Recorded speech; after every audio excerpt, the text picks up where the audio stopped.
This developing story, Kouga municipality in the Eastern Cape has ordered the immediate evacuation of Linderhof residents as wildfires continue to flare up. Wind speed has picked up, causing more flare-ups, although most fires remain under control.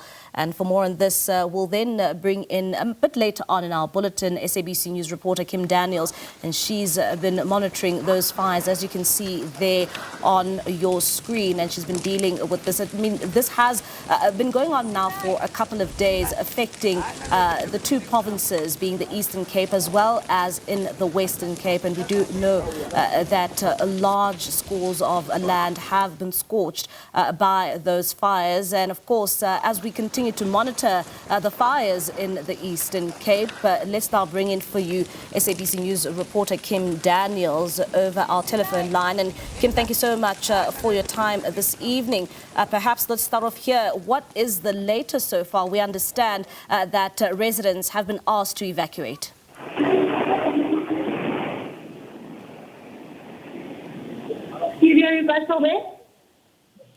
Hello, Kim. It's Mbali here. Can you just give us what's the latest coming out from where you are at the moment? Hi, Mbali. So we are at a different spot now. It's also in the same vicinity as we drove it earlier, but more closer to the Francis Bay side. That being the road that connects the Francis Bay to Oyster Bay. I'm just going to ask my camera colleague Zama to show you what's happening. The fact the majority of the fire has been put out. They are now waiting. The farmers, the volunteers are just waiting for the fire to smolder out. As you can see, it's moving towards the road. And once that fire has burnt out all that vegetation, the fires will die. They have expected that the wind won't necessarily die down tonight or tomorrow morning, but they're very, very hopeful for tomorrow. We were up high up on the mountain on the road. And maybe, Kim, perhaps...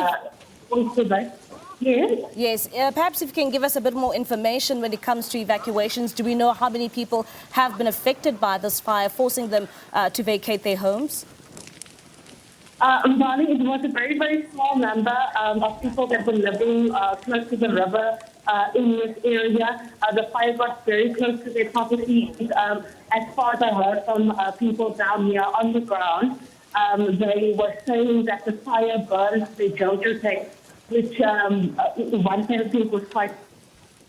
So they were asked not to leave just for safety purposes. One thing the municipality has prioritized is the safety, of the residents, to make sure no one is harmed and no one is killed.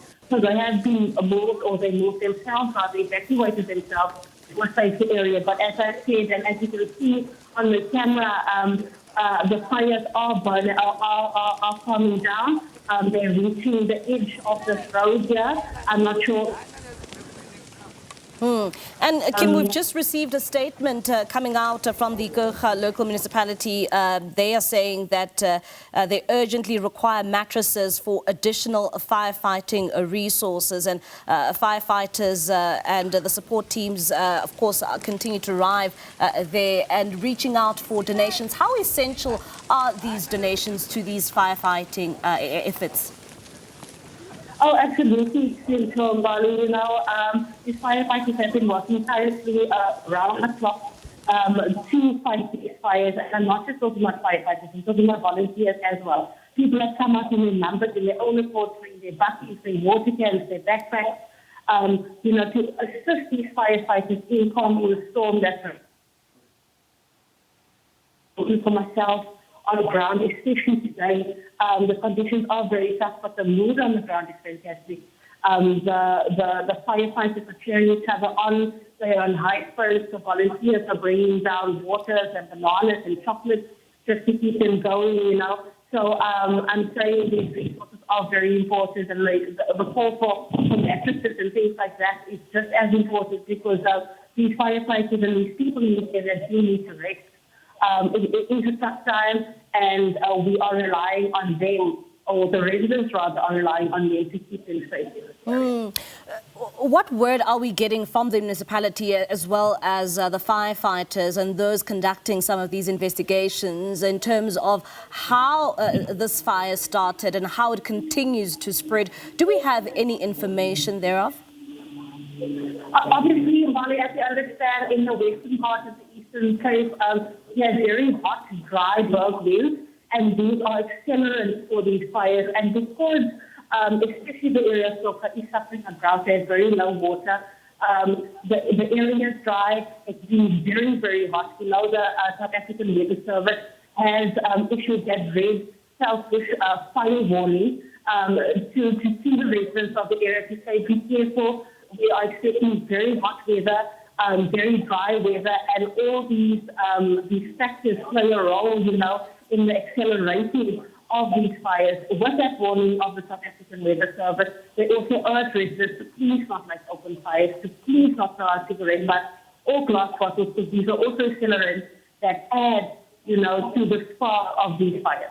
All right, Kimmy, thank you so much for that update. That's SABC News reporter Kim Daniels, all the way from the Eastern Cape. And she's been monitoring some of the fires taking place in that area. And I'm just going to read you once again that statement coming out from the Kouga local municipality. Also, this was issued at around 5:30 this evening, basically saying that they're issuing this urgent directive to all residents that they should not start any fire within the municipal area.